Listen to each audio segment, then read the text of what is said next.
Assalamualaikum warahmatullahi wabarakatuh.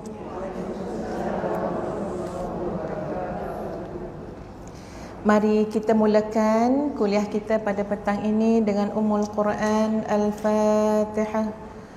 A'udzu billahi minasy syaithanir rajim. Bismillahirrahmanirrahim. Alhamdulillahi rabbil alamin. Ar-Rahmanir Rahim. Maliki yaumiddin. Iyyaka na'budu wa iyyaka nasta'in. Ihdinas siratal mustaqim. Siratal ladzina an'amta 'alaihim ghairil maghdubi 'alaihim waladdallin. Amin. Bismillahirrahmanirrahim. Allahumma lakal hamdu hatta tarda, wa lakal hamdu idza radita, wa lakal hamdu ba'da ridha. Wa usalli wa usallim ala nabiyyina wa habibina wa syafi'ina wa zukhrina Muhammad sallallahu alaihi wasallam wa ala alihi wa ashabihi ajma'in. Subhanaka la ilma lana illa ma 'allamtana innaka antal alimul hakim. Rabbi shrah li sadri wa yassir li amri wahlul 'uqdatam min lisani yafqahu qawli. Rabbi yassir wa la tu'assir wa tammim bil khair. Allahumma inna na'udzubika min ilmin la yanfa' wa min qalbin la yakhsha' wa min nafsin la tashba' wa min du'ain la yusma' wa na'udzubika min ha'ula'il arba'. Amin amin ya rabbal alamin. Seluruh muslimah, ibu-ibu, kakak-kakak, puan-puan yang ustazah hormati sekalian, Assalamualaikum warahmatullahi wabarakatuh. Apa khabar semua? Alhamdulillah. Hari ini selamat semua sebab Ustaz tertinggal cermin mata. Jadi nampak warna je kat depan ni. Ya, ustazah nak pilih-pilih juga untuk jawab soalan ni, tapi tak berapa jelas tu. Nampak semua muda, sebaya, 15 tahun semua ya. Masya-Allah, dalam tergesa-gesa dia kan ya, tertinggal cermin mata. Ya, masya-Allah. Allahumma salli ala sayidina Muhammad wa ala ali sayidina Muhammad. Tak apa, insya-Allah masih boleh nampak ya. Masih boleh nampak. Kita akan sambung sahabat-sahabat semua, kelas tadabbur kita surah Al-Hadid. Kita akan masuk kepada ayat yang ke-7 hingga 12 insya-Allah. Sebelum masuk kepada ayat yang ke-7 hingga 12, ustazah nak bacakan di mana Abu Daud meriwayatkan dalam kitab sunannya dengan sanad jayyid dari Abu Zumail Sammak bin Al-Walid. Dia berkata, aku pernah tanya kepada Ibnu Abbas. Ibnu Abbas ni, muslimat sekalian, adalah di antara sahabat yang paling mahir Quran. Ya, sahabat yang paling adalah seorang ahli tafsir. Ya, antara ramai sahabat, antaranya adalah Ibnu Abbas yang paling mahir sekali Al-Quran. Jadi dikata, aku pernah bertanya kepada Ibnu Abbas. Aku katakan, aku merasakan macam ada sesuatu lah dalam hati ni. Ibnu Abbas bertanya, sesuatu yang macam mana dalam hati kamu? Lalu aku jawab, demi Allah, tidak akan aku beritahukan. Dia rasa tak sedap.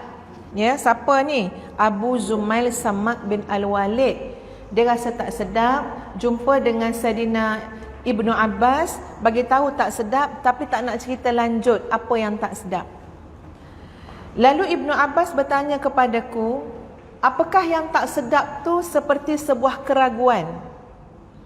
Ya, tak sedap hati ni kadang-kadang sebabnya kita tak yakin.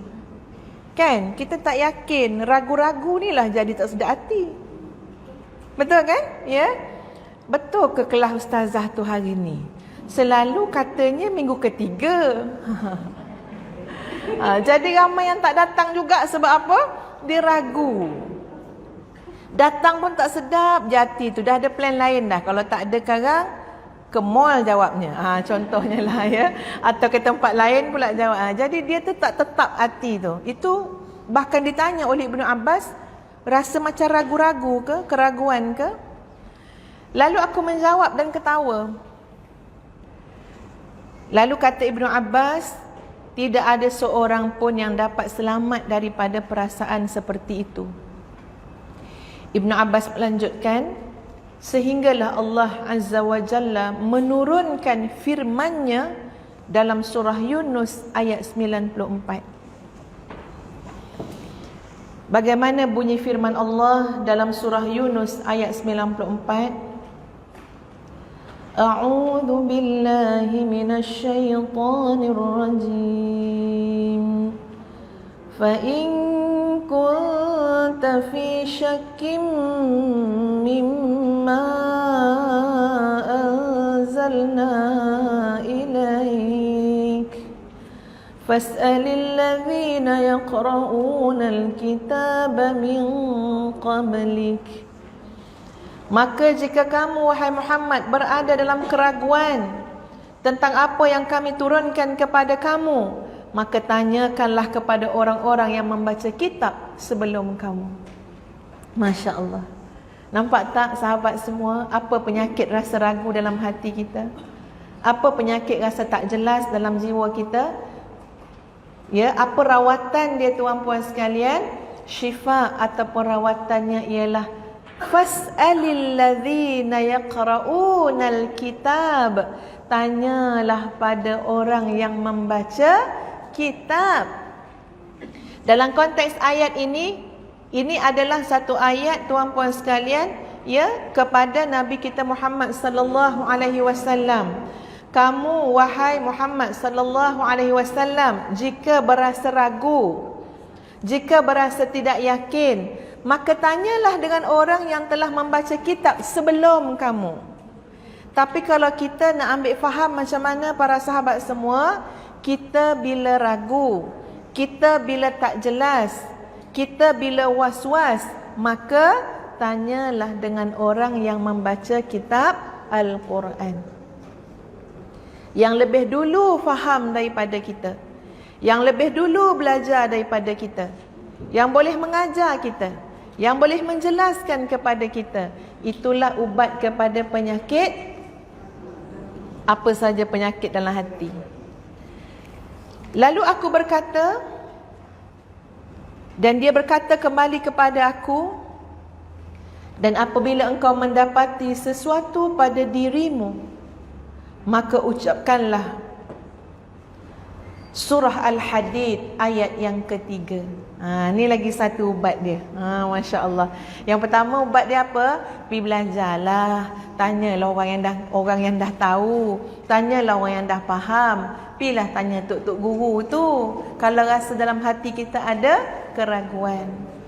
Yang kedua apa ubat dia? Ubatnya ialah kata Ibnu Abbas, ucapkanlah a'udzu billahi minasyaitonir rajim. Huwal awwal wal akhir wal zahir wal batin wa huwa bikulli syai'in alim. Masya Allah. Ubat.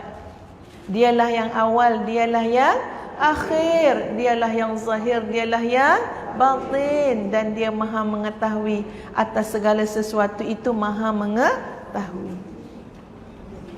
Ibnu Abbas memberitahukan zikir mulia tersebut adalah untuk mengusir rasa was-was dan membuang keraguan dalam hati kita. Ini bawa balik muslimat sekalian ya, jadikan penawar kita, sampaikan pada anak-anak kita ya, pada pasangan kita, kawan-kawan kita. Ada banyak keadaan kadang-kadang wujud keraguan. Ya, kadang-kadang wujud kegelisahan sebab dia ragu. Kalau orang yakin, dia tak ada gelisah. Kurang gelisah kalau orang yakin. Ustazah selalu buat contoh, analogi ya tuan-puan sekalian. Antara orang yakin dengan orang ragu. Hidup ni nak kena jelas, kan? Bahkan Waze yang kita pakai, GPS yang kita pakai, dia nak minta apa? Dia nak minta kejelasan. Apa yang dia minta? Alamat yang jelas. Nak datang rumah ustazah, tulis Gombak. Sampai tak? Kemana nak ditala dek Waze tu? Nampak tak? Ya, kalau cakap jalan sekian-sekian pun tak sampai juga. Lama-lama dia kata apa? Kamu telah sampai, dia kata kan. Dia kau cakap Melayu lah kan. Ya. Cakap orang putih dia lain ya. Kamu dah sampai, pandang kiri kanan, pokok je apa yang sampainya. Bukan salah Waze, salah kita yang tak jelas daripada awal. Dia nak benda tu, benda yang tepat, yang jelas. Jelas ni benda tepat. Benda tepat ni adalah kebenaran. Al-haq, yang benar. Contoh, kita nak pergi kenduri kendara. Suami kita ajak, nak pergi mana? TTDI. Ya. Rumah kawan lama dia, sekolah menengah dulu dekat TTDI. Nampak dia menjemput dalam Facebook kepada siapa yang mengenali saya, dia cakap. Ya, datanglah ke walimah anak perempuan saya. Jadi suami kita pun ajak, jom kita pergi rumah kawan abang. Kat mana? TTDI. TTDI tu luas bang, jalan mana, taman apa? Kita jalan je lah, nampak ada kemah depan tu, orang tanya. Betul tak tuan-puan? Boleh bayang tak? Ya Allah, ya Tuhan. Bila jumpa je kemah, yang turun kita, bukan dia. Bertanya, rumah Cik Karim ke? Tak, dia kata. Masuk balik dalam kereta, jalan lagi, cari lagi, turun lagi, tanya lagi, salah lagi. Agak-agak balik bergaduh ke berkasih sayang? Bergaduh. Nampak tak? Menyampah kan kalau tak jelas ni kan? Sikit hati je kan? Alamat tak tahu, apa tak tahu. Macam itulah dalam sebuah kehidupan tidak ada panduan yang jelas. Semua main agak-agak, main teka-teka, main apa ya? Boleh faham maksud main taram? Faham kan?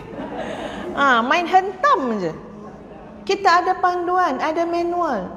Jadi manusia yang ragu, manusia yang gelisah adalah manusia yang ragu. Kenapa? Sebab tidak yakin. Tengok perjalanan orang yang yakin. Kat mana rumah dia bang? TTDI. Taman apa? Sekian-sekian. Nombor berapa? Nombor sekian. Tulis je kat Waze tu. Waze pemandu, bagi panduan, insya-Allah. Elok je. Boleh estimate masa lagi. 5 minit dia kata. Masya Allah, nampak? Ya, boleh sampai 5 minit. Sebab bendanya jelas. Jadi hidup kita lintang pukang huru-hara. Ya, bukan kerana kehidupan tu sangat, tapi kerana kita tidak mengambil panduan yang jelas untuk menjadi penunjuk arah kepada kehidupan kita. Kalau ada panduan jelas, insya-Allah ada yakin. Bila yakin, hati senang, hati bahagia, hati lapang. Bila tak yakin, ya, berbolak-balik, ragu, gelisah, murung, semuanya datang. Tapi alhamdulillah, ya, seorang sahabat Nabi kita Muhammad sallallahu alaihi wasallam yang mahir sangat dengan Al-Quran, iaitu Ibnu Abbas, telah memberikan kepada kita 2 jalan. Yang pertama, dengan mengambil iktibar ataupun pemahaman daripada maksud ayat 94 surah Yunus. Dan yang kedua, dengan kita melafazkan, mengingatkan diri kita dengan surah Al-Hadid ayat yang ke-3. Ustazah baru teringat hari tu bagi kerja rumah. Baru teringat ni ya. Bukan ustazah suruh hafal ke 6 ayat tu? Betul tak puan-puan? Jadi apa ceritanya? Ke hafal ayat nombor 3 ni je. Okeylah ya. Tak apalah, sebab hari ni Ustaz tak nampak sangat, tak kasi mata ya. Jadi bolehlah ya, ayat ke-3 pun ayat ke-3 lah. Kita ingat baik-baik, huwal awwalu wal akhiru wal zahiru wal batin wa huwa bikulli syai'in alim. Muslimat, terasa tak baca surah Al-Hadid yang kita dah belajar 6 ayat tu? Terasa tak, ya Allah, macam berkenalan dengan Allah. Ya, macam berkenalan. Kita nak tahu tentang Allah, tuan-puan, nak tahu tentang Allah, mesti lihat pada Kalamullah itu basic yang paling besar sekali. Mesti lihat pada kalamullah. Ya. Sebelum kita tengok pada pandangan, huraian, penjelasan daripada makhluk. Mesti tengok dulu macam mana Allah yang menjelaskannya dalam kalamnya, ya, dalam kalamullah, bukan tanya manusia dulu, ya. Ustazah buat perumpamaan macam ni je tuan-puan. Orang salah cakap pasal kita pun kadang-kadang kita rasa semacam, ya. Tiba-tiba ada seseorang kan, contohnya dia kata, oh, Ustazah Nur Hafizah, Acik rapat betul dengan dia tu. Ya, dengar lu cerita ni sampai habis. Rapat dengan dia, baik dengan dia. Oh, ya ke? Yang orang Perak tu kan? Kata makcik tu. Dia kata dia rapat dengan Ustazah, dia kata Ustazah orang Perak. Ya. Kalau Ustazah dengar, Ustazah rasa macam mana? Ni rapat yang macam mana? Itu fakta dah berbeza, dah salah fakta, ya. Apatah lagi kalau lebih-lebih lagi dia cakap, oh dia tu orang Perak, bini nombor 2. Lagilah, ini Nur Hafizah mana ni kan? Betul tak? Marah tak Nur Hafizah ni? Marah. Dia cakap pasal kita tapi cakap benda yang salah. Itu manusia, sesama manusia.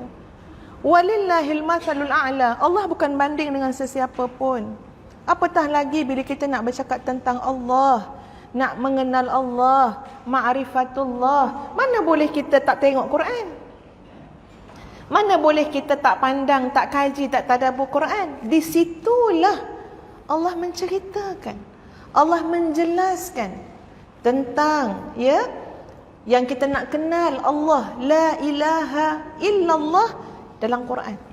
Contoh dalam surah Al-Hadid yang kita baca daripada ayat pertama sampai ayat yang ke-6. Dialah Tuhan yang seluruh di langit di bumi memujinya. Itu Allah. Ya. Kemudian dialah yang maha perkasa lagi maha bijaksana. Baginya lah seluruh kerajaan di langit dan di bumi. Dia, yakni Allah, menghidupkan, mematikan, dan dia atas segala sesuatu maha berkuasa. Dialah yang awal, dialah yang akhir, dialah yang zahir, dialah yang batin, dan dia atas setiap sesuatu maha mengetahui. Dialah yang menjadikan langit dan bumi pada 6 hari. Kemudian dia istawa alal arsh, bersemayam di atas arsh. Kita tak bincang panjang pada ayat tu, ya. Dia maha mengetahui apa yang masuk ke dalam bumi dan apa yang keluar daripada bumi. Dia maha mengetahui apa yang turun daripada langit dan apa yang naik ke atas langit. Dan dia bersama dengan kamu di mana sahaja kamu berada. Wa huwa ma'akum aina ma kuntum. Wallahu bima ta'maluna basir. Dan Allah atas setiap perbuatan kamu, Allah maha melihat. Baginya lah kerajaan langit dan bumi, dan kepadanya lah dikembalikan segala urusan. Dialah yang memasukkan malam ke dalam siang, memasukkan siang ke dalam malam, dan dia maha mengetahui dengan apa saja yang ada dalam hati ataupun dada kamu. Ini semua cerita ni pasal siapa? Allah. Nak kenal Allah, Allahu Akbar, Maha Agung, Maha Perkasa, Maha Sempurna, Maha segala-galanya, tuan-puan sekalian. Jadi bila kita tadabbur, kita baca, kita hafal, bawa masuk dalam solat pula. Solat sunat duha ke, solat sunat tahajud ke, walaupun hanya 6 ayat, tapi kita baca perlahan-lahan. Ya, kita baca ketika mana semua orang senyap, keadaan senyap. Kita hanya mendengar suara kita sahaja.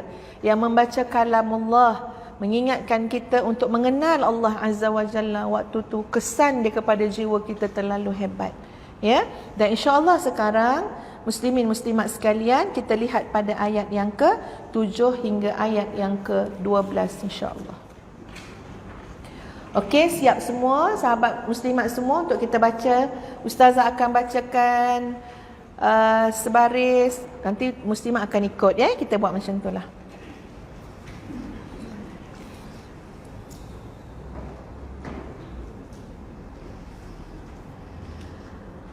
أعوذ بالله من الشيطان الرجيم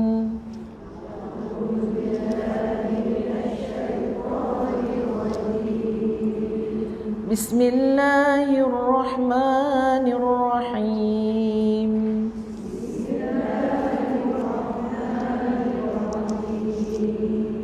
آمنوا بالله ورسوله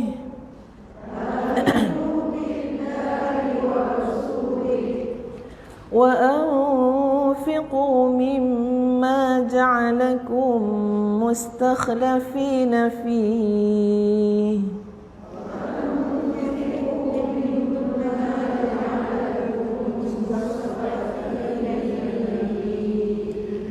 فالذين آمنوا منكم وأنفقوا لهم أجر كبير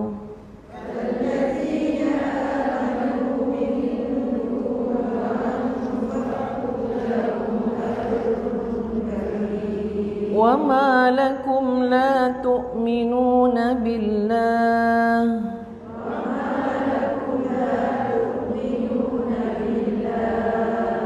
والرسول يدعوكم لتؤمنوا بربكم وقد أخذ ميثاقكم إن كنتم مؤمنين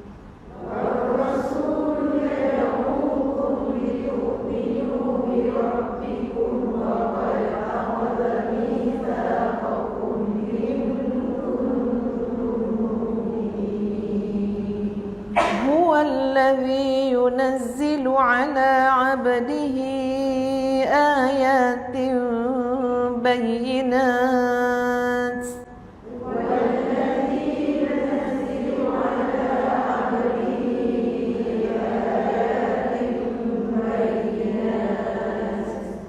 آيات بينات ليخرجكم من الظلمات إلى النور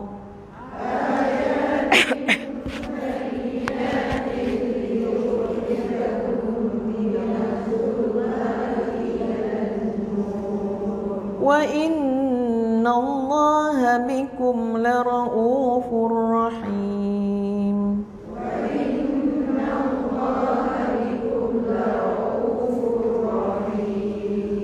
وما لكم ألا تنفقوا في سبيل الله ولله ميراث السماوات والأرض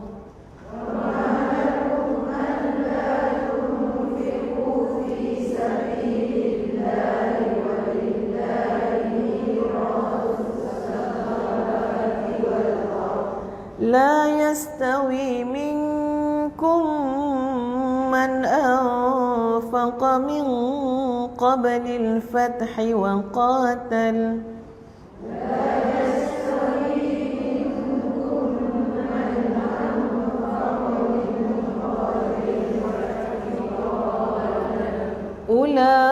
أولئك أعظم درجة من الذين أنفقوا من بعد وقاتلوا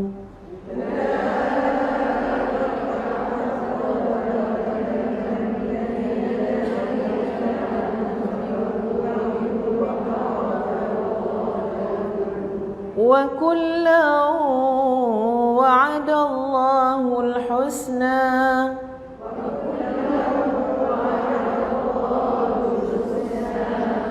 والله بما تعملون خبير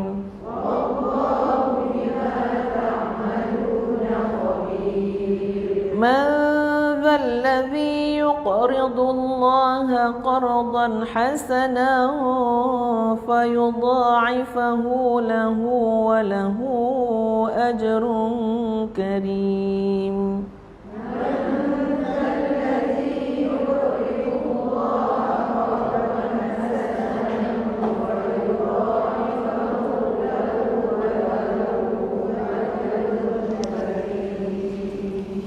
يوم ترى المؤمنين والمؤمنات يسعى نورهم بين أيديهم وبأيمانهم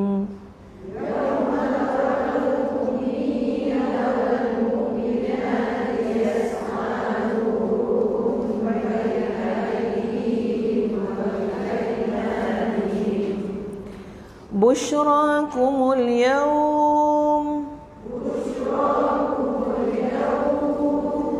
جنات تجري من تحتها الأنهار خالدين فيها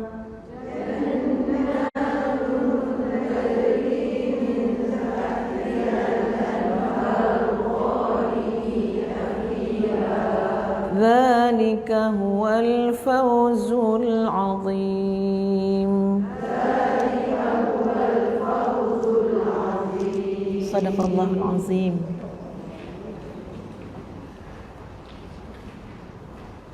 Kita dah tengok 6 ayat yang awal, ya, bagaimana Allah menjelaskan, ya, tentang Allah Maha Perkasa, Allah Maha Bijaksana, ya, Allah miliki segala-galanya, Allah menciptakan dan sebagainya. Lalu bayangkan para muslimat, cuba tengok ayat yang ke-7. Hasil daripada kita mengenal Allah, hasil daripada kita meyakini Allah Azza wa Jalla. Pada ayat yang ke-7 itu ayat perintah. Itu fi'il amar. Kat mana fi'il amar tu? Ada berapa fi'il amar dalam ayat ke-7? Siapa boleh jawab?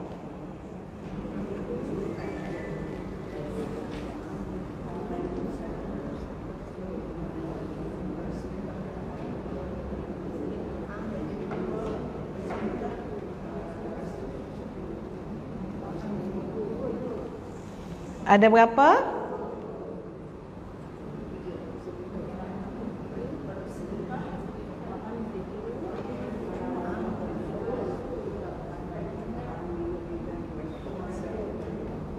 Ada berapa?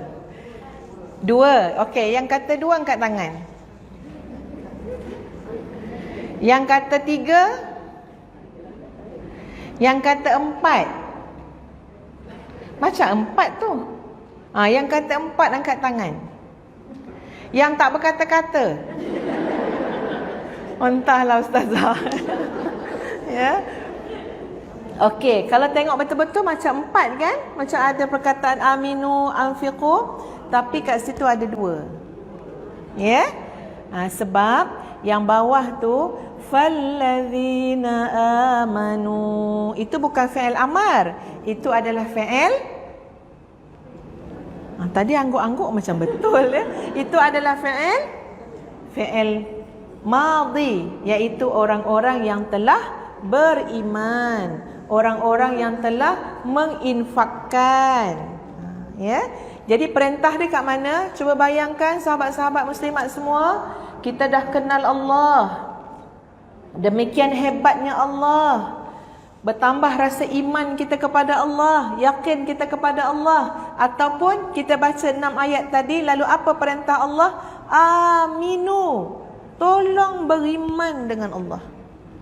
Tolong yakin dengan Allah. Percaya dengan Allah.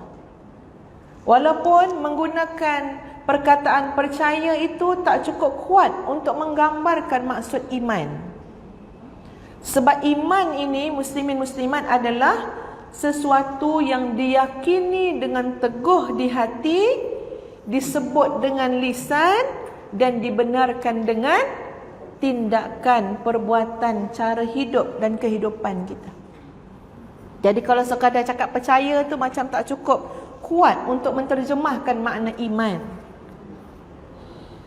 Jadi daripada 6 ayat yang telah kita baca, muslimat sekalian, datang perintah Allah. Aminu billahi wa rasulih. Berimanlah kamu kepada Allah dan Rasulnya. Yakinlah pada Allah dengan hati kamu, dengan lisan kamu, dengan cara hidup kamu mencerminkan iman tersebut, keyakinan tersebut. Itu tindakan orang yang ma'rifatullah. Itu tindakan orang yang kenal Allah. Kita akan nampak pada hidupnya ada tanda kelangsungan iman dalam jiwa dia. Ya, tak boleh. Kadang pernah dulu masa ustaz dululah muda-muda lagi lah kan ya. Dah ada satu kes. Orang yang klaim diri dia mengenal Allah, tinggi ma'rifatullah tapi tak solat. Ada kan? Ya, dulu masa ustaz balik daripada Jordan tu macam banyak juga kes-kes macam tu, ya. Kemudian pihak Jabatan Agama Islam cuba benteras ajaran-ajaran yang seperti itu. Sebab iman ni bukan sebab dia kata macam ni, kita dah percaya dah dengan Allah, dah yakin dah. Nak buat apa solat lagi? Sebab dah Allah sentiasa di hati dah, dia kata. Jadi tak payah solat. Itu pemahaman dia, ya. Padahal dia kena tengok balik pada Quran dan sunnah Rasulullah sallallahu alaihi wasallam. Jadi Allah perintahkan, berimanlah kamu kepada Allah dan Rasulnya. Dan yang kedua, apa perintah Allah? Setelah kita baca 6 ayat, kita mengenal Allah, kita meyakini Allah dengan segala kehebatannya, Allah jadikan ujian kepada kita, sama ada kita boleh ataupun tidak melaksanakan perintah ini, iaitu perintah yang kedua, wa anfiqu, dan infakkanlah. Dan infakkanlah di jalan Allah sebahagian daripada harta yang dia telah menjadikan kamu sebagai penguasanya ataupun pemegang amanahnya. Masya Allah. Muslimin muslimat, muslimin tu memang disebut biasa, kadang muslimin tapi tak ada pula muslimin kan ya. Kok ada yang pregnant muslimin dalam perut tu. Anggap je lah macam tu kan. Kalau kita tengok ayat-ayat pasal iman, banyak sangat ayat bercakap pasal iman akan ada infak. Bercakap pasal taqwa, bercakap pasal muttaqin, nanti akan ada tentang harta, pengurusan harta. Daripada ayat yang awal lagi, daripada alif lam mim, sambung, zalikal kitabu la raiba fih, lagi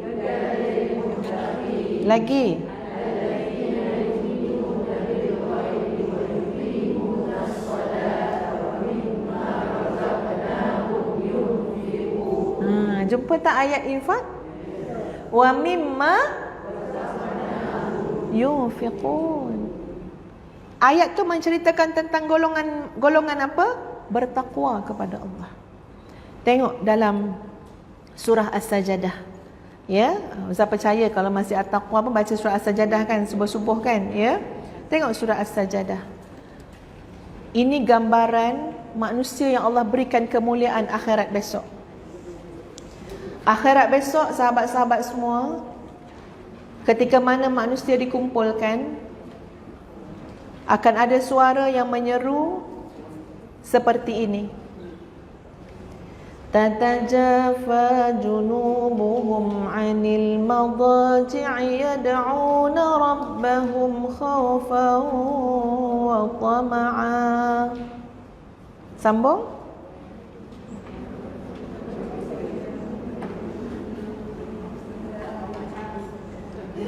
Tak sampai lagi. Tak jumpa. Tengok cara buka tu dah sampai dah kan ya. Mana muka surat berapa? Ustazah pun jadi lupa dah. Berapa? 415. Saja suruh buka-buka ayat Quran ni supaya tak ngantuk.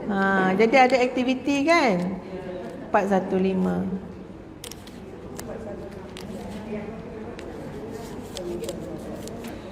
Ayat yang ke-16. Baca sama-sama ya, kita baca sama. Tatajafa junubuhum 'anil madaji'i yad'una rabbahum khawfan wa tama'a wa mimma razaqnahum yunfiqun. Masya Allah, ada je bab harta tu. Ada je. Ini adalah golongan yang nanti akan diseru dekat padang mahsyar, golongan yang awal dibagi masuk syurga. Tak ada nak hisap-hisap berat-berat dah. Iaitu golongan yang menepati ciri ini. Apa ciri dia? Iaitu golongan masa dekat dunia dulu, lambung dia jauh daripada tempat tidur. Mereka ni orang yang seperti apa? Iaitu orang-orang ahli tahajud, qiyamul lail. Tatajafa junubuhum 'anil madaji' yad'una rabbahum khaufan wa tama'a. Pada waktu malam dia menyeru Allah dengan rasa takut dan tamak kepada mengharapkan rahmat, keampunan dan apa jua yang ada di sisi Allah. Tapi jangan lupakan syarat lagi satu yang belakang tu, apa dia? Wa mimma razaqnahum yunfiqun, dan daripada apa yang kami rezekikan dia menafkahkan dengan jalan yang Allah redai. Masya Allah, muslimin muslimat sekalian. Ya, Nabi pun sebut antara benda yang Nabi takut kepada umat ini, terutama umat di akhir zaman, adalah ketika mana diluaskan hartanya, rezekinya, tetapi tidak dapat diuruskan dengan sebaiknya. Pernah ada satu kisah tu, tuan-puan sekalian, masa tu dekat Madinah. Ustazah tak ingat nama sahabat yang baru balik daripada satu tempat, dihantar oleh Nabi SAW ke tempat tersebut, dan kemudian sahabat tu balik membawa banyak harta. Maknanya diikat dengan berunta-unta lah, berpuluh-puluh lah unta ikat dengan harta-harta bawa balik. Ya, ada kisahnya sahabat tu kenapa dia bawa balik dengan harta-harta tu. Jadi berita sahabat itu nak balik masuk ke Madinah dengan harta yang banyak, sampai dah, sebab dah ada orang lalu lalang yang bagi tahu, dah jumpa kat sekian-sekian, dia dengan harta yang sangat banyak bawa. Dan dikhabarkan dia mulai masuk ke Madinah ketika itu pada waktu hampir masuknya solat subuh. Masa tu tuan-puan sekalian, Nabi rasa bimbang. Kalau masa solat subuh ini jamaah tidak penuh. Sebab semua orang tahu sahabat tu datang bawa masuk harta yang boleh dibagi-bagikan. Bimbang, subuh pagi ni tak penuh ni sebab ada yang bawa harta masuk. Tapi Masya Allah tuan-puan sekalian, orang-orang Ansar, ya, orang-orang yang bersama Nabi, orang-orang Muhajirin yang telah Nabi persaudarakan, memenuhi saf salat subuh. Dan Nabi sungguh gembira melihat mereka. Mereka tidak tertawan, tidak terpesona pun dengan harta yang dibawa balik. Nabi sampai tengok ni, kalau tak penuh saf ni, nampak sangatlah macam mana harta ni boleh menyebabkan ya golongan-golongan ini maknanya terpesona. Masya Allah, muslimin muslimat sekalian, ya, kita ulas sikit. Dalam ayat ini, wa anfiqu mimma ja'alakum, Allah jadikan kita ni sebagai pengurus, pemegang amanah harta ni. Ustazah kan, tuan-puan sekalian, ini adalah muhasabah kepada kita semua, ya, kita semua. Kadang-kadang tak ada orang datang seorang-seorang nak muhasabah kita macam ni. Betul tak tuan-puan? Tak ada orang datang seorang-seorang. Siapa nak datang kan marah, kita marah pula kan, ya. Jadi kadang-kadang muhasabah ni elok juga bentuk umum macam ni. Masing-masing ambil seorang sikit. Ustazah ambil bahagian ustazah, kita semua ambil bahagian kita masing-masing dalam bab menguruskan harta. Betul tuan-puan, kita adalah pemegang amanah. Cuba bayangkan macam ni je. Bila dekat organisasi kita ataupun syarikat kita, tempat kerja kita kan, kita kerja kat mana-mana, kita diberikan dana. Ya, diberikan dana. Ustazah ambil contoh, macam ustazah baru dapat grant penyelidikan, ya, kurang lebih 51,000 kalau tak silap. 51,000 tu bukan kad ustazah. Ya, kan yang bekerja universiti tahulah. 51,000 tu memang bunyi macam kita dapat grant, tapi kita menguruskan bagaimana digunakan sebaik-baiknya 51,000 tu. Katalah ustazah nak beli pen, ustazah kena bawa datang bil, tuan-tuan. Ustazah kena bawa datang bil. Kalau tak boleh claim, tak boleh keluar. Katalah ustazah nak beli laptop. Bil yang Ustaz tunjuk laptop Ustaz kata nak beli 4,500, akan ada jawatan kuasa yang menilai dan melihat. Kenapa laptop terlalu mahal? Sedangkan ada paras yang sederhana, yang ramai orang miliki yang sederhana, boleh juga, bagus juga, ditolak dan disuruh cari yang munasabah pada harganya. Masya Allah. Kalau ustazah minta, mohon nak keluar lebih daripada 5,000, jawatan kuasa yang menilai dah masuk jawatan kuasa yang lain, bukan jawatan kuasa yang sama. Masuk pada satu level yang lain untuk menilai pengeluaran, penggunaan 5,000 ke atas. Andai kata tiba-tiba ustazah claim 10,000, kononnya bayar tu bayar ni, langsung ustazah boleh disiasat. Kenapa? Sebab dilihat sebagai orang yang tidak berhemah, tidak ada perancangan dalam menguruskan geran amanah ummah, amanah masyarakat yang dinamakan sebagai dana geran penyelidikan tadi. Nampak tuan-puan? Betapa halusnya audit di atas dunia ini.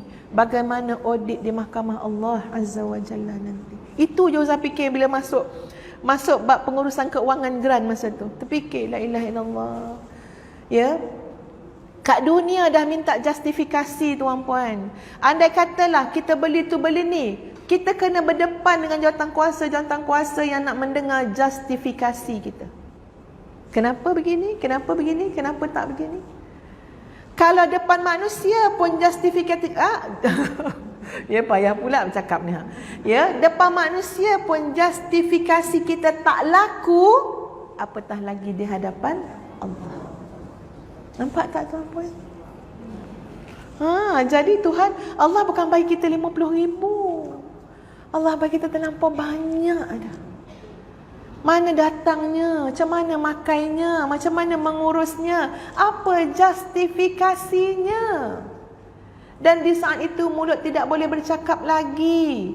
Yang bercakap adalah tangan kita, kaki kita. Kita kemanakan duit-duit tu? Dan cara mana kita mendapatkannya? Allahu Akbar. Patutlah kita diajar untuk berdoa. Allahumma hasibni hisaban yasira. Ya Allah, auditlah aku audit yang mudah-mudah. Ya Allah, hisablah aku hisab yang mudah-mudah. Kalau Allah hisab teliti, berat kita tuan, berat. Setara hisab audit manusia kat dunia pun penat. Kami kalau datang audit tak kisahlah audit apa, beku cuti dibekukan. Nak menguruskan tu bila ada datang panel audit. Akhirat macam mana tuan-puan? Apa kita nak jawab di hadapan Allah? Boleh ke tangan kaki kita ni berkompromi dengan kita saat lidah kita ditutup, ya, dikekang daripada bercakap oleh Allah Azza wa Jalla. Ustazah tengok ya benda tu, ya Allah, patutlah dalam Quran banyak cakap pasal harta. Harta tu boleh menyebabkan kita susah akhirat besok. Sama juga kalau kita menguruskan dengan baik, insya-Allah jadi jalan kesenangan. Ya, jalan kebaikan. Tapi sekarang kita bercakap benda realiti. Realiti yang berlaku apa? Kadang-kadang kita tak ingat betapa beratnya hisab Allah terhadap cara kita menguruskan harta tersebut. Tak boleh buat pandai kita aja tuan-puan sekalian. Duit-duit dana awam contohnya. Ya, kadang-kadang digunakan maknanya nak keluar tu atas 1-2 kepala je. Betul tak? Padahal kalau yang dekat, katalah dekat jabatan syarikat tu berapa level penyelarasan jawatan kuasa untuk melihat justifikasi kenapa mesti begitu begini. Ustazah lontarkan untuk diri ustazah sendiri dan semua yang mungkin berkaitan untuk berfikir macam mana kita akan menanggung amanah tu di hadapan Allah nanti. Ya? Kita pegang duit persatuan ke apa ke, mana boleh kita keluar sendiri-sendiri. Betul tak tuan-puan? Tak boleh. Masuk dalam mesyuarat. Dalam mesyuarat Cik Timah tanya, Cik Leha tanya. Bukan atas kepala kita. Betul tak? Ramai yang bertanya.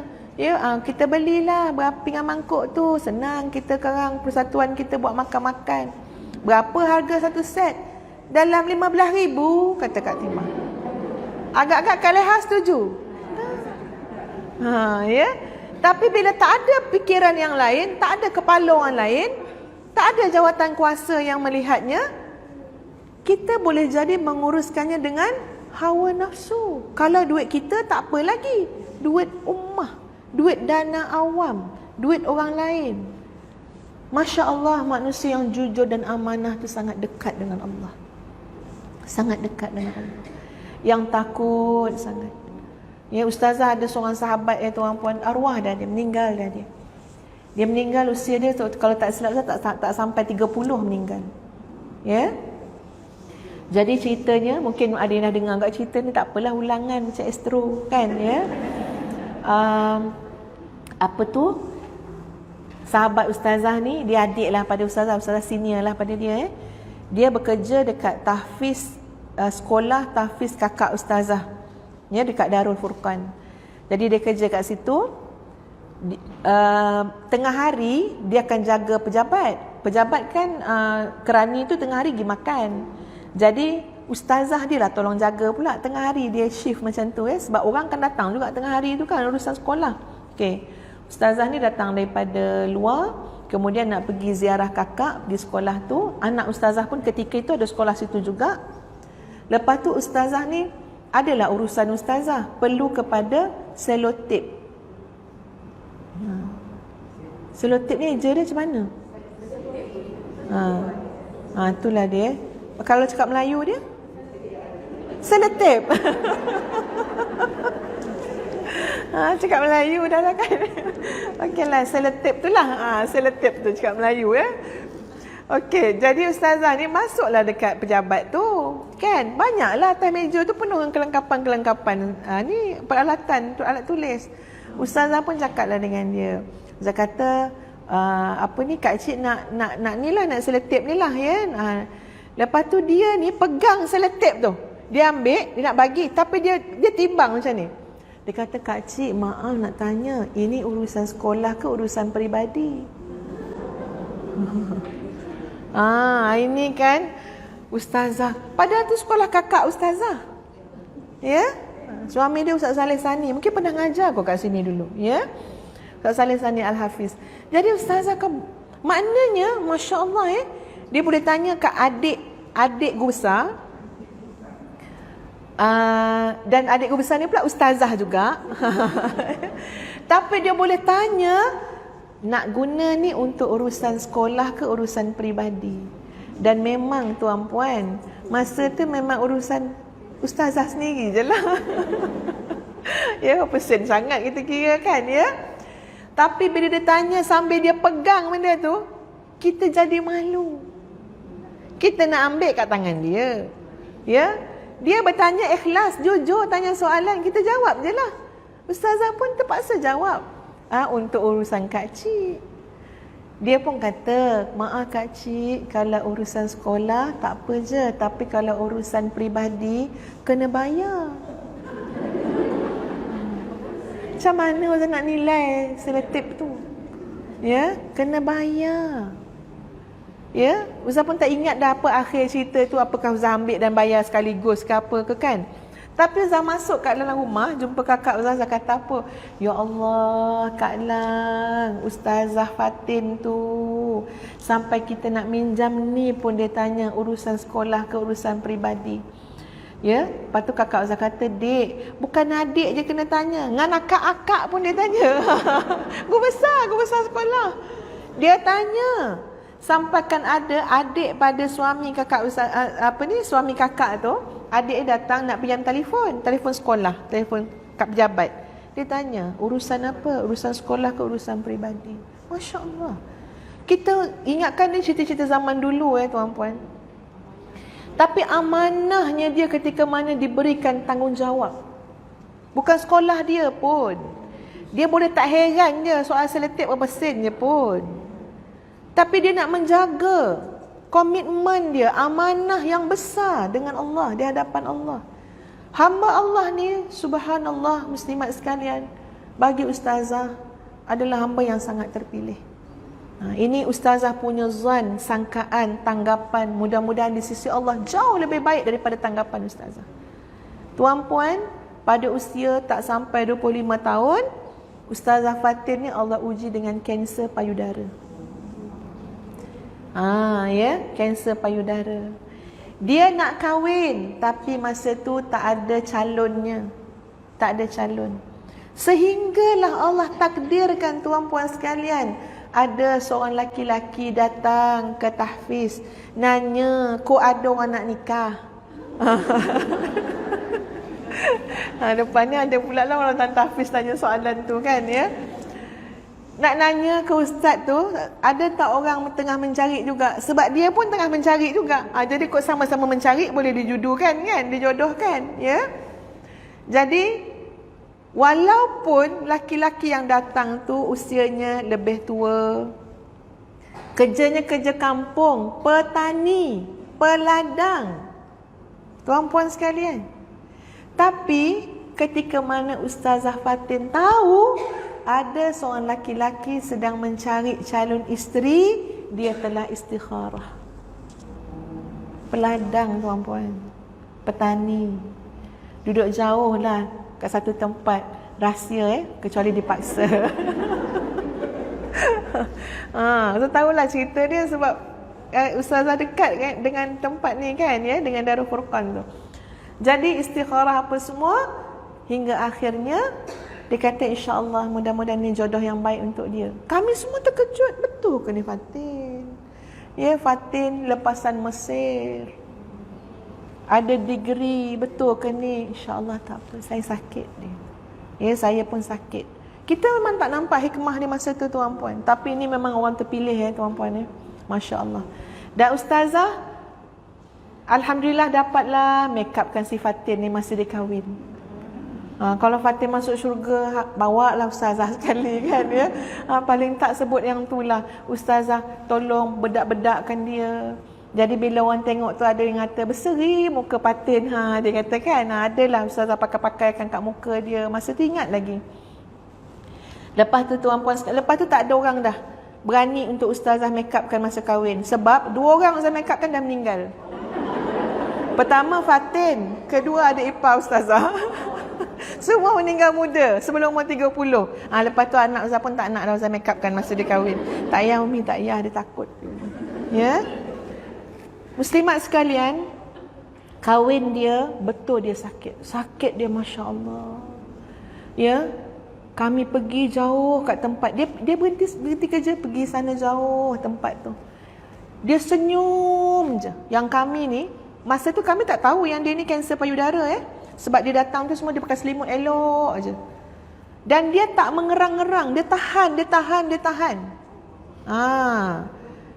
Kecuali lepas beberapa kali kami datang tu, baru dia cakap terlalu sakit dan dia tak makan sebiji pun painkiller. Ya, tuan-puan, ya, ni arwah Fatin ni. Langsung tak.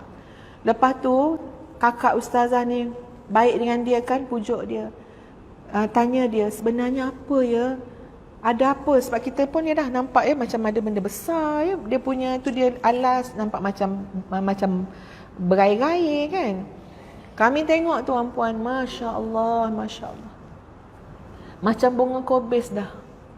Dah habis sampai ke lengan, bengkak habis semua, darah-darah keluar apa semua, Masya Allah.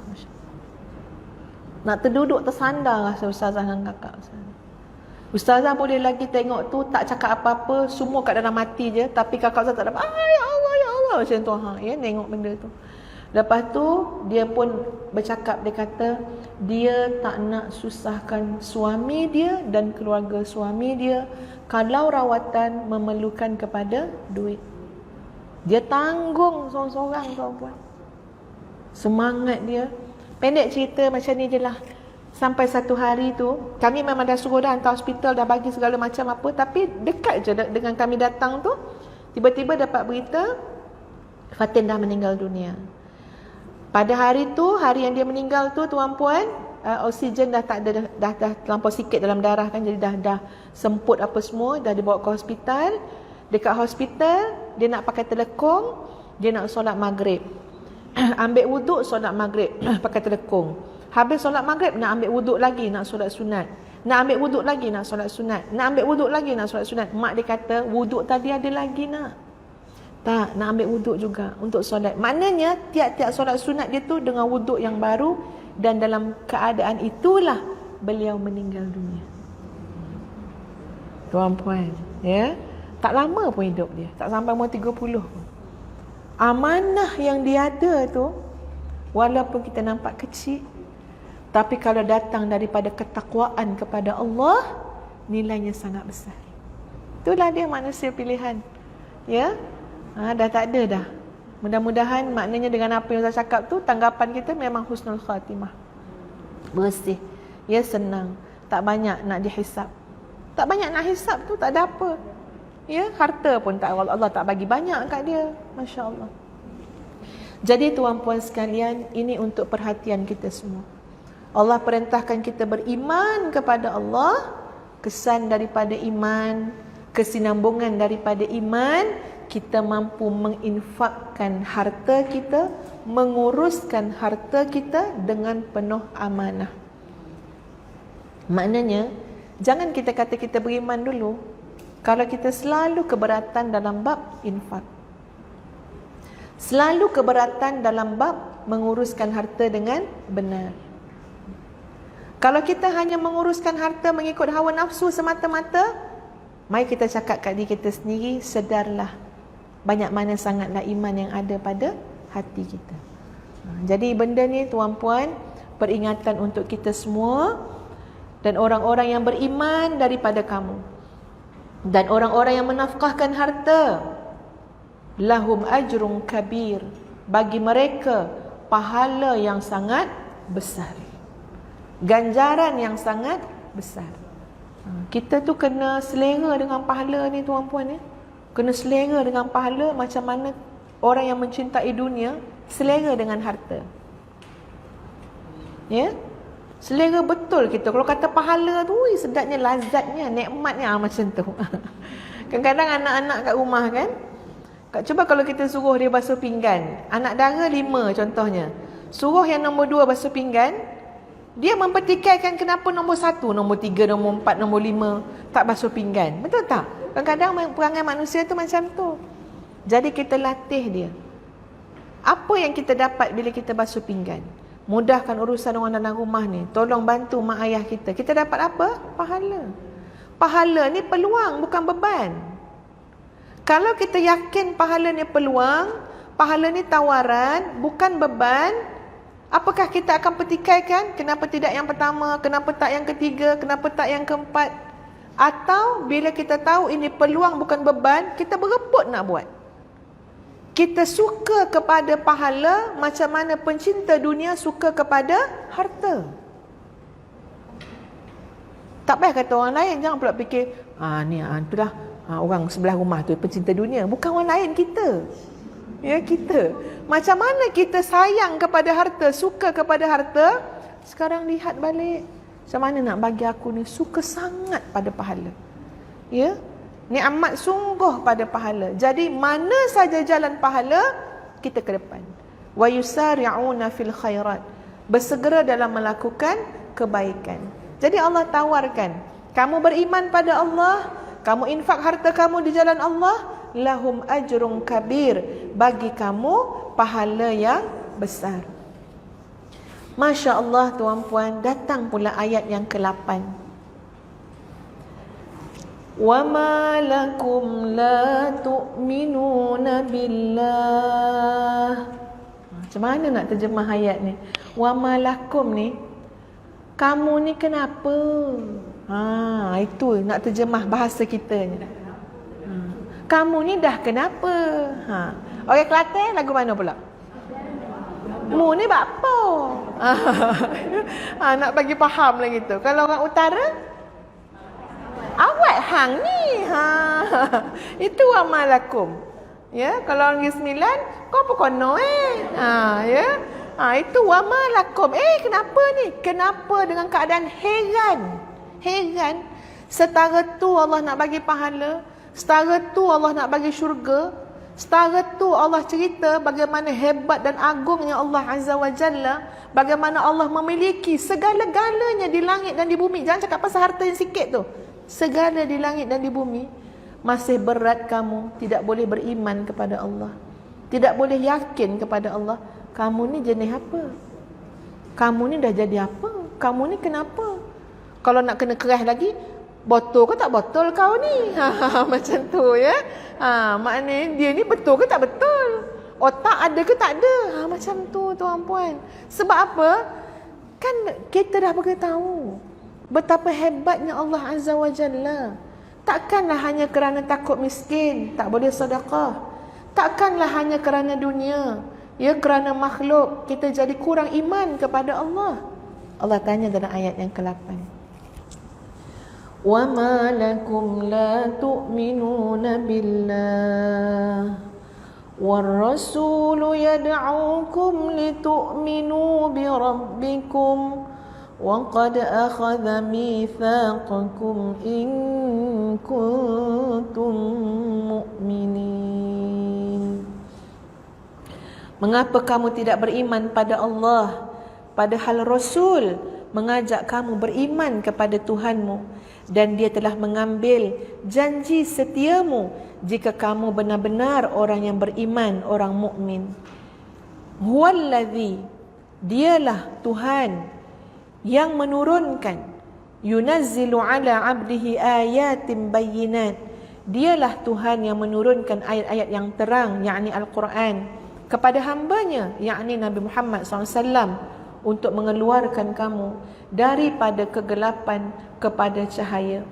Dan sungguh terhadap kamu Allah Maha Penyantun, Allah Maha Penyayang. Ini diberitahu tentang nama Allah, iaitu Allah Raufun Rahim. Sesungguhnya Allah dengan kamu wahai manusia sangat-sangat Rauf, sangat-sangat Rahim. Wa ma lakum, tanya lagi soalan, kamu kenapa? Ya, dan kenapa kamu tidak menginfakkan harta kamu di jalan Allah, padahal milik Allah lah semua pusaka di langit dan di bumi. Masya Allah. Ya, kadang-kadang bila kita ni nak ngeluar-ngeluar ni, takut tak cukup pula kita. Ya, takut kurang pula. Selalu ayat-ayat yang nafsu kita cakap kat kita, tak payahlah keluar sangat, asyik derma je. Besok kalau kau susah, siapa nak tolong? Kenapa tak ada jawapan kalau nafsu cakap macam tu? Kenapa kita biarkan soalan tu macam tu je tuan-puan? Ni saya tak kata tuan-puan soalan yang sama kat Ustazah. Bila kita nak tolong, asyik nolong je ni. Sekarang kalau awak susah, siapa pula nak nolong? Dan kita mengiyakan soalan tu tanpa jawapan. Ada jawapan tak? Ada. Siapa yang akan tolong kita? Yang akan tolong kita adalah Allahu mirathus samawati wal ard. Yang akan menolong kita adalah Allah yang mempusakai segala-galanya di langit dan di bumi. Tapi apakan daya, iman kita tidak kuat. Nafsu baru tanya macam tu je. Bukan tanya 40 kali, sekali je. Boleh ke ni asyik sedekah je, esok awak tak ada, siapa nak nolong? Bukan 40 kali. Duduk sejam duduk sorang-sorang. Kenapa kat ni nafsu ni 44 kali dia tanya? Tak ada. Sekali lalu datang lintasan tu pun dah tak terdaya dah kita kan. Sebab apa? Iman kita tak mantap. Iman kita tak kuat, ya. Jadi kita tu sama-sama beringat tuan-puan, termasuk ustazah yang sedang bercakap ni. La yastawi minkum man anfaqa min qabli al-fathi wa qatal. Tidak sama orang yang menginfakkan hartanya di jalan Allah di antara kamu dan berperang sebelum penaklukan Mekah. Ini kan ada sebab ya tuan-puan, ada sebab. Ayat yang keberapa tadi? Ayat yang ke-10 ya. Okey, cuba dengar. Ayat ni turun pada perang Tabuk. Kan ayat ni kata tak sama orang yang infakkan hartanya di jalan Allah sebelum Fathu Makkah dengan selepas Fathu Makkah. Al-Wahidi menjelaskan, ya, ayat ini bersangkutan dengan Abu Bakar As-Siddiq radhiyallahu anhu. Daripada Abdullah bin Umar radhiyallahu anhu, dia berkata, pada satu kesempatan Nabi SAW sedang duduk-duduk dan di samping baginda ada Abu Bakar As-Siddiq yang pada waktu itu mengenakan pakaian tanpa lengan. Pakaian tu besar tapi tak ada lengan. Dan pada bahagian dada disambung dengan sejenis material yang keras seperti kayu. Nak bagi tahunya tuan-puan, sampai tak cukup. Ya, maknanya yang atas ni ya kena sambunglah dengan tampal-tampal lah macam tu. Lalu malaikat Jibril alaihi salam turun menemui Nabi sallallahu alaihi wasallam, menyampaikan salam kepada baginda Nabi SAW daripada Allah. Malaikat Jibril turun bagi tahu pada Nabi, Allah kirim salam dan berkata, wahai Muhammad, aku lihat Abu Bakar mengenakan pakaian yang seperti itu. Lalu baginda berkata, ya Jibril, ia telah menginfakkan hartanya di jalan Allah sebelum Fathu Makkah. Lalu malaikat Jibril AS berkata, sampaikan salam kepadanya daripada Allah Azza wa Jalla, dan katakan kepadanya, wahai Abu Bakar, Tuhanmu berfirman kepadamu, redakah kamu kepadaku dalam kemiskinanmu itu, ataukah benci kamu kepadaku? Ini Jibril menyampaikan ke Abu Bakar ni. Ya, melalui Nabi SAW sampaikan, Allah kirim salam ke Abu Bakar. Allah minta tanya ke Abu Bakar, redha tak Abu Bakar pada Allah dalam keadaan miskin ni, ataupun menyampah ke, tak senang hati ke? Lalu Nabi SAW menoleh ke arah Sayyidina Abu Bakar, berkata kepada Sayyidina Abu Bakar, wahai Abu Bakar, ini ada malaikat Jibril alaihissalam menyampaikan salam kepadamu daripada Allah Azza wa Jalla, dan Allah telah berfirman, bertanya kepadamu, redakah kamu kepadaku dalam kemiskinanmu ini, ataukah benci?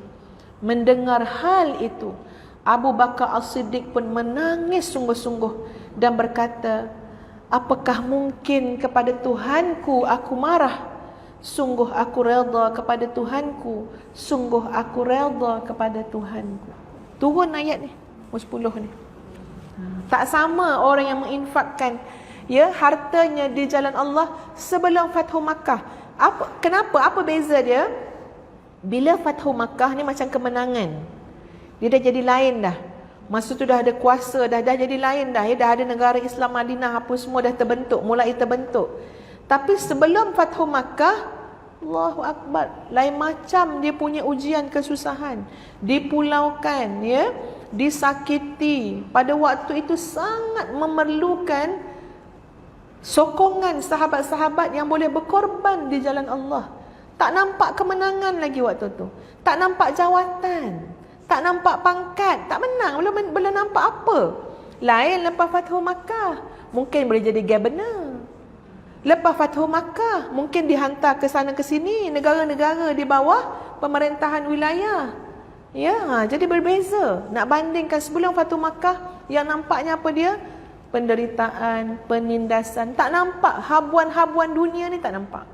Saat itu, Sayyidina Abu Bakar As-Siddiq sanggup memberikan hartanya, seluruh hartanya di jalan Allah. Ni ayatnya. Ya, tak sama orang yang menginfakkan harta di jalan Allah sebelum Fathu Makkah dengan selepas. Mereka itu Allah janjikan balasan yang ulaika a'zam darajah, maknanya lebih besar darjat orang-orang yang memberikan sebelum. Adapun yang memberikan harta sebelum dan selepas, wa kullan wa'adallahu al-husna, dua-dua pun Allah janjikan kebaikan. Wallahu bima ta'maluna khabir, Allah dengan setiap apa yang kamu buat tu Allah tahu, maklum, tahu sangat. Jadi apa pun yang kita buat ni tak payah susah hati sangat. Sebab apa? Sebab dalam pengetahuan Allah. Ya, ustazah pun kadang-kadang cakap kat diri sendiri, tuan-puan, dalam hidup ni dia kena sederhana aja semua benda juga. Maknanya kita pun kadang-kadang kita tu jadi gopoh-gapah, gelojoh, terburu-buru ya. Sebenarnya dalam kerangka meraih perhatian makhluk. Dan cuba bayangkan tuan-puan, kalau tuan-puan boleh bersetujulah dengan ustazah, tak setuju pun tak apa ya, sebab ini pandangan ustazah saja, bukannya ayat Quran ke apa. Bagi ustazah tuan-puan, untuk mendapatkan pandangan Allah lebih mudah daripada mendapatkan pandangan makhluk. Setuju ke tidak? Sangat mudah mendapatkan pandangan Allah. Pandangan Allah, kita nak dapat pandangan makhluk payah tuan-puan. Ya, nak kena jaga, kan? Kadang-kadang ada kos pula. Nak dapat pandangan makhluk ni kena bayar data handphone, kena ada internet. Tak ada internet tak dapat pandangan makhluk, kan? Ya, kena payah, kan? Tapi Allah Azza wa Jalla, wa huwa ma'akum aina ma kuntum. Allah itu bersama kamu di mana saja kamu berada. Dan Allah itu dengan setiap yang kamu buat khabirun, basirun, maha mengetahui, maha melihat. Masya Allah. Tak keluar apa pun tuan-puan bila kita nak meraih pandangan Allah. Allah bagi jaminan dalam Quran. Fadhkuruni adhkurukum. Kamu ingat pada aku ingat pada kamu. Ada keluar duit? Tak ada keluar duit. Ada kos? Tak ada kos apa sangat pun. Duduk sorang-sorang saja. Malam-malam contohnya, ya, ingat pada Allah. Astaghfirullahalazim. Ingat pada Allah, minta ampun pada Allah. Allah ingat kita tak? Allah ingat kat kita. Banding nak minta perhatian manusia, payah. Persaingannya payah, usahanya payah. Jadi hiduplah membetulkan balik i'tiqad kita, perhatian kita. Ya, cukuplah hasbi Allah, hasbunallah. Memadailah bagi kita Allah. Baik pandangannya, baik keredaannya, baik cintanya, baik segala-galanya memadai, amat cukup bagi kita apa saja yang datang daripada Allah, sehingga kita tidak menjadi pemburu kepada cinta dunia, pandangan makhluk dan sebagainya. Muslimin muslimat yang dikasihi sekalian, ya, kita satu ayat lagi. Man zallazi yuqridullaha qardan hasana. Barang siapa meminjamkan kepada Allah dengan pinjaman yang baik, maka Allah akan mengembalikannya berlipat ganda untuknya dan baginya pahala yang mulia. Semua ini perlu kepada iman. Nak tak kita memberi pinjam kepada Allah? Ya, sebenarnya segala perkataan, istilah yang diguna pakai, ayat-ayat ni pun ayat Quran. Kalau kita tengok dari segi bahasa, kan, ya Allah, memang macam mana kita nak cakap, ya? Duit tu, harta semua, segala-galanya daripada Allah. Tiba-tiba kita pula nak minjam kepada Allah, ya? Tapi Allah tu nak hiburkan kita, supaya kita tak rasa keberatan, supaya kita nampak betapa pengasihnya, Rauf, Rahim, maha penyantun, maha penyayangnya Allah kepada kita. Ustazah buat analogi untuk mendekatkan, li taqribi zihni, untuk mendekatkan pemahaman, ya, bukan untuk membandingkan. Contoh macam ni, kita ada duit sebagai mak, ya, ada duit. Okey, anak kita tu daripada kecil lagi, usia dia 10 tahun, 9 tahun nak pergi solat Jumaat. Jadi kita ni dah biasa dah bagi dia duit, kan? Lepas tu nanti dengan duit yang kita bagi tu dia akan infak kat tabung masjid. Dia balik, kita puji balik anak tu. Baguslah anak mak ni, dermawanlah dia, baiklah dia. Duit siapa? Duit kita. Betul, kan? Lepas tu kita bagi lagi. Kita tahu anak kita suka infak. Ya, lepas tu kita puji anak kita. Bukan saya kita puji, adik ni memang baiklah. Dia selalu ingat nak masuk tabung masjid. Sebab dia balik bercerita, mak, dah masuk dah tabung masjid. Dia dah bagi dah. Kita pun puji anak kita. Lepas tu kita apa? Tak apa, mak top up lagi RM20. Daripada awal tu memang duit mak pun, ya. Tapi anak ni dapat ganjaran lagi daripada duit mak tadi. Nampak tak tuan-puan sekalian? Tuan-puan nampak apa di situ? Luhurnya hati mak tu, baiknya mak tu, ya. Ustazah cuma nak mendekatkan pemahaman, bukan bandingan. Ya, bagi Allah tiada tandingan dengan apa pun. Allah Maha Pengasih, Maha Penyayang. Allah bagi kita harta. Allah suruh kita infak, Allah suruh kita pinjamkan di jalan Allah, Allah berikan pulangan berganda, Allah berikan kebaikan, jauhkan daripada kejahatan, Allah puji kita, Allah bagi kita syurga dengan apa yang Allah beri kepada kita. Maha suci Allah, yang maha penyantun, yang maha dermawan, yang maha baik. Kita tak selayaknya pun dipuji. Sebab kita tahu kan, kes cerita ni tadi daripada awal, kita tahu kita tak ada apa-apa. Bukan kita yang patut dapat ganjaran, bukan kita yang patut dapat balasan, tapi Allah Maha Pengasih, Allah Maha Kaya, Allah Al-Barrur Rahim, Maha Dermawan, Maha Penyayang. Sebab itu heran muslimin muslimat kalau kita tidak jatuh cinta dengan Allah. Ya, kalau kita tak rasa pada penghujung-penghujung baki usia kita ni tak rasa mendalam sangat ya keimanan, kesetiaan kita kepada Allah Azza wa Jalla, sedangkan kita pun baca Al-Quran. Jadi mudah-mudahan bila kita tadabbur ya muslimin muslimat sekalian, hati kita tu bertambah baik, subur iman, makmur jiwa kita ni ya, semangat dan segar nak buat kebaikan. Kita sangat memerlukan masa ke semasa tazkirah, muhasabah, peringatan ya, sebab kita manusia biasa, ada musuh di luar dan di dalam. Mudah sangat terlupa dan terleka. Jadi sahabat-sahabat semua, kita berhenti setakat ayat yang ke-11 ya. InsyaAllah nanti pada pertemuan yang akan datang, kita akan lanjutkan pada ayat yang ke-12. Jadi insyaAllah Ustazah mendoakan agar Allah memudahkan kepada kita semua untuk menghafal 12 ayat ini. Kau suka je nak naik kan?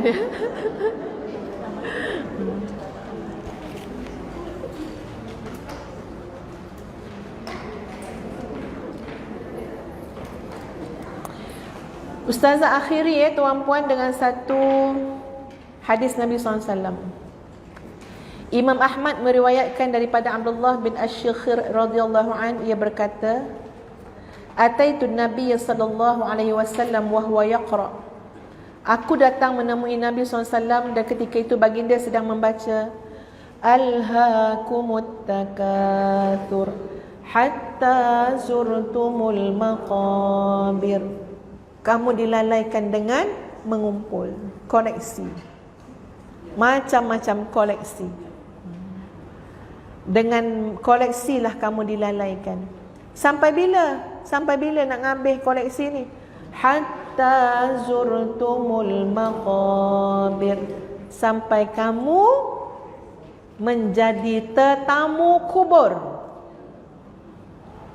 Sampai kamu jadi tetamu kubur, baru kamu akan berhenti daripada mengumpul kesibukan-kesibukan yang tidak membawa manfaat kepada kehidupan kita selepas mati. Qala, dan Nabi telah bersabda, Yaqulu ibnu Adam mali mali wa halaka min malika illa ma akalta fa afnaita aw labista fa ablaita aw tasaddaqta fa amdaita. Anak Adam ni tak habis-habis. Bukankah anak Adam ni tak habis-habis? Asyik berkata, Mali, mali, hartaku, hartaku. Itulah kerja anak Adam ni. Tuan-puan tahu kenapa dipanggil mal? Harta dalam bahasa Arab, malun. Banyak amwal. Ya, kalau mufrad, mal. Kenapa dipanggil mal? Macam asrun ya, asrun ni masa kan, wal asri, masa. Asrun ni daripada perkataan ain sad ra, asara. Asara ni boleh dipecahan kepada asir, jus lemon, asir laimun. Kan pergi Mekah kan, nak asir. Kenapa digunakan perkataan masa daripada pecahan maksud asara? Maksud dia apa? Macam mana jus lemon tu tuan-puan, ambil lemon, ambil buah, kita pulas dia sehabis-habisnya, maksimum kita pulas dia, baru kita akan dapat manfaat manis dia, jus dia. Habis-habis pulas. Demikianlah al-asr, masa. Masa bukan semata-mata masa, tapi masa kena dipulas, dimanfaatkan. Ya, manipulasi habis-habis masa, baru nampak dia punya kesan, asir. Sama macam mal daripada perkataan apa? Mala yamilu. Apa dia mala yamilu? Kecenderungan. kecenderungan sampai harta tu nak panggil mal. Daripada harta, perkataan mal tu nampak dah apa dia? Manusia terlalu cenderung kepadanya, namanya mal. Dan Nabi kata inilah manusia, kerja dia beratib mali, mali, hartaku, hartaku. Bukankah kamu tidak mendapatkan dari hartamu, melainkan hanya apa yang kamu makan, lalu hilang dalam perut kamu dan habis? Atau apa yang kamu kenakan, lalu rosak? Atau apa yang kamu sedekahkan, lalu datang sebagai bekal kamu di akhirat? Jadi bila Nabi baca Alhaakumut Takatsur, ya Nabi ingat kepada apa? Sepatutnya manusia kena berfikir dengan sesuatu yang besok hartanya juga akan datang memberi manfaat di akhirat, dalam bentuk dia sedekahkan, dia gunakan di jalan yang boleh membawa kemanfaatan di dunia dan juga di akhirat. Jadi bukanlah maksud ustazah tu, kita jangan salah faham ya, bukan maksud dia balik rumah ni habis semua kita bagi, anak nak bayar yuran sekolah tak ada, mak dah infak semua dah kan. Masalah juga. Maksud menguruskan infak ni termasuklah memberikan nafkah kepada keluarga, tanggungjawab kita, termasuk semua sekali tu. Bukan suruh bagi orang semata-mata. Ni kerabat ni lagi utama. Ya, saudara mara kita yang susah kita tolong, nak bayar yuran itulah inilah. Jadi digunakan. Sebab itu seorang isteri yang menolong suami dia dengan duit yang dia ada juga, ya, maknanya dia boleh tolong juga, dia dapat dua pahala. Pahala sedekah dengan pahala qarabah. Wallahu a'lam. Kita berhenti dulu setakat ini. Terima kasih kepada semua. Sama-sama kita beristighfar. Astaghfirullahalazim alladzi la ilaha illa huwal hayyul qayyum wa atubu ilaik. Astaghfirullahalazim الذي لا إله إلا هو الحي القيوم وأتوب إليك. أستغفر الله العظيم الذي لا إله إلا هو الحي القيوم وأتوب إليك. وصلى الله على محمد وعلى آله وصحبه وسلم والحمد لله رب العالمين.